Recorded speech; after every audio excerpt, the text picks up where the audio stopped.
जय Hind. Hello friends. तो आज का सेशन जो होने वाला है वेरी वेरी इंपॉर्टेंट होने वाला है सीटेट के लिए, तो इसको लास्ट तक ज़रूर बने रहें। और आज के सेशन में हम इम्पॉर्टेंट या वेरी वेरी मोस्ट इम्पॉर्टेंट चीज़ों को कवर करने वाले हैं, तो बिना स्किप्ड किए हुए लास्ट तक ज़रूर बने रहें। और यहाँ से आपको देखने में जो है क्वेश्चन एग्जाम में ज़रूर देखने को मिलेंगे। तो देखते हैं, स्टार्ट करते हैं अपने इस सेशन को, लेकिन लास्ट तक ज़रूर बने रहिएगा, जिससे जो है क्वेश्चन जो है जो भी बनते हैं इसी टाइप से ही बनते हैं। इतना पूरा ट्रस्ट करके एक बार वीडियो को पूरा ज़रूर देख लें। तो आगे बढ़ते हैं और देखते हैं अपने टॉपिक को। आज का जो टॉपिक है ये very very important selected question यहाँ से बनते हैं। बस पॉइंट को एक बार समझ लीजिए और जो है तो आसानी से क्वेश्चन हो जाएंगे। पहला हम देखते हैं अबेकस क्या है। अबेकस क्या होता है इसके बारे में ज़रूर क्वेश्चन एक पुटअप होता है।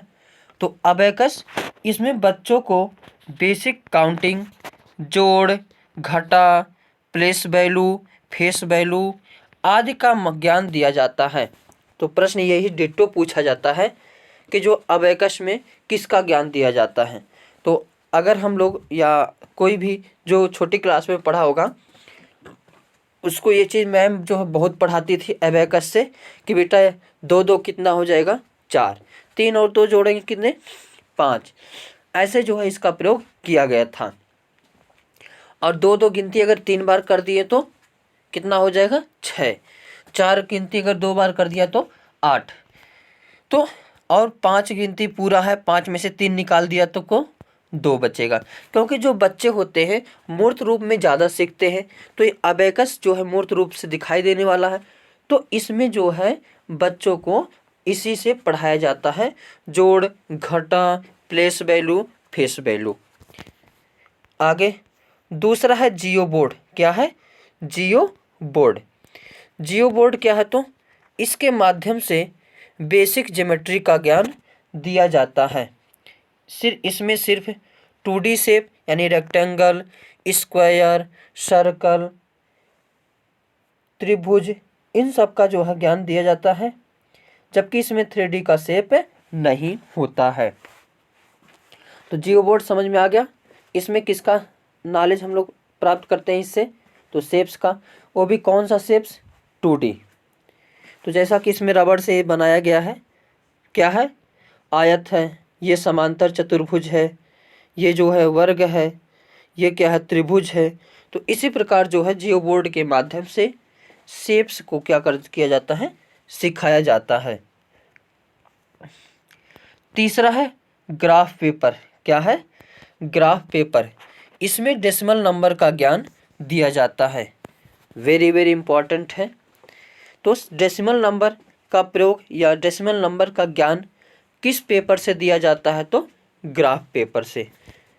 तो प्रश्न पूछा जाता है किसी स्कूल में बच्चों को डेसिमल नंबर पढ़ाना है तो किसका प्रयोग किया जाएगा, टैनग्राम, जियो बोर्ड, एबेकस, ग्राफ पेपर। तो हो जाएगा ग्राफ पेपर। आगे है डॉट पेपर। क्या है डॉट पेपर, ये भी वेरी वेरी इम्पॉर्टेंट। इसमें ज्योमेट्रिकल शेप्स तथा इंग्लिश के अल्फ़ाबेट का ज्ञान दिया जाता है।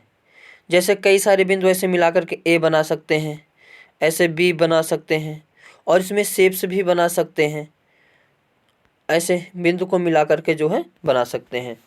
तो डॉट पेपर में भी ज्योमेट्रिकल शेप्स और इंग्लिश के अल्फ़ाबेट पढ़ाया जाता है। आगे है टैनग्राम। ये भी वेरी वेरी इंपॉर्टेंट है। क्या है टैनग्राम।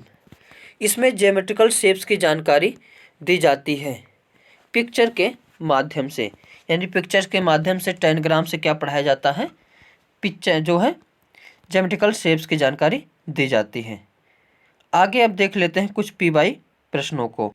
तो इसका पहला प्रश्न है, निम्नलिखित में से कौन सा क्रियाकलाप बच्चों के त्रिविम समझ को विकसित करने के लिए अधिक उपयुक्त है। तो बोतलों के ऊपरी दृश्य को चित्रित करना, हाँ ये तो है। मानचित्र पर शहरों का स्थान निर्धारण करना, तो त्रिविम समझना तो नहीं होगा। चंद्रमा के उदय होने का समय लिखना, इससे नहीं पता चलेगा। संख्याओं को संख्या रेखा पर निरूपित करना, तो नहीं। तो इसमें first option is the correct answer हो जाएगा। अगला प्रश्न है, आगे प्रश्न है, निम्नलिखित में से कौन से कथन सहमति गणित के संरचनात्मक यानी रचनावादी दृष्टिकोण से की जा सकती है। पहला है, गणित तथ्यों को सीखने के बारे में, ये तो होगा नहीं। गणितज्ञों से सच्चाई का आविष्कार अपेक्षित होना चाहिए, ये भी नहीं होगा। गणित पूर्णतः विषय परक है, नहीं। मानस दर्शन गणित का महत्वपूर्ण पहलू है, इसका fourth option is the correct answer. अगला प्रश्न है, कक्षा थर्ड के छात्र ने 16 गुणे 25 का गुणन इस प्रकार किया, 16 गुणे 25 बराबर 8 गुणे 2 गुणे 5 गुणे 5, और तो 40 गुणे 10 बराबर 400, ऐसे करके किया। तो इस प्रश्न को हल करने के लिए छात्र ने किस गुणन के नियम का प्रयोग किया? प्रतिलोम गुणन सिद्धांत तो है नहीं, क्योंकि प्रतिलोम ए का इनवर्स कितना होगा, 1/a, ऐसे करके इसका होता तो होगा नहीं। वितरण सिद्धांत, ये भी नहीं होगा। पुनरावृत्ति योग, ये भी नहीं। इसमें जो साहचर्य हो जाएगा, क्या हो जाएगा, साहचर्य ने जो है होता है ना, आइडेंटिटी, एसोसिएटिव, कम्यूटेटिव, तो इसमें कौन सा नियम हो जाएगा, साहचर्य नियम, यानी third option is the correct answer. आगे प्रश्न है, प्राथमिक स्तर पर गणित की अच्छी पाठ्य पुस्तक के लिए निम्नलिखित में से कौन सी विशेषता महत्वपूर्ण है? पहला है, उसमें अवधारणाओं का परिचय संदर्भों के द्वारा दिया जाना चाहिए, तो यही तो सही लग रहा। अगर संदर्भ शब्द दिख जाए, पॉजिटिव टैग वर्ड है, तो ये सही हो सकता है। दूसरा ऑप्शन है, उसमें केवल भाई दिख गए, तो नेगेटिव टैग वर्ड, गलत। वह आकर्षक एवं रंगीन नहीं, वह मोटी और बड़ी, जबकि एनसीईआरटी 2005 कहता है कि किताबें मोटी और बड़ी असफलता का प्रतीक है। तो इसमें जो first option is the correct answer. आगे जो है वेरी वेरी इंपॉर्टेंट है, इसको मैंने पढ़ाया है एक वीडियो में। योग पर निम्नलिखित शाब्दिक समस्याओं को पढ़िए। एक टोकरी में 15 संतरे हैं और दूसरी टोकरी में 17 संतरे हैं, सब मिलाकर कितने संतरे होंगे? इसमें जो पहली बात तो ये है, हमने बताया था समुच्चयन। समुच्चयन यानी एग्रीगेशन क्या था, कि जिसमें किसी चीज़ को अगर जोड़ा जाए तो वह समुच्चयन कहलाता है।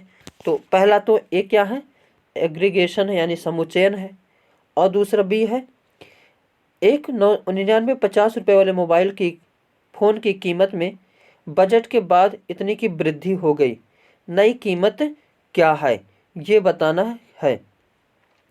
अब दूसरे में वृद्धि हुई है, यानी एक चीज़ में एक चीज़ डाल दिया गया है, जोड़ा नहीं गया है, क्या किया गया है, डाल दिया गया है। एक क्या है, एगमेंटेशन यानी संवर्धन है, यानी एक ही योग का समुच्चयन करता है, जबकि बी क्या करता है, संवर्धन करता है। अब इसके बारे में थोड़ा सा डिटेल से जान लेते हैं।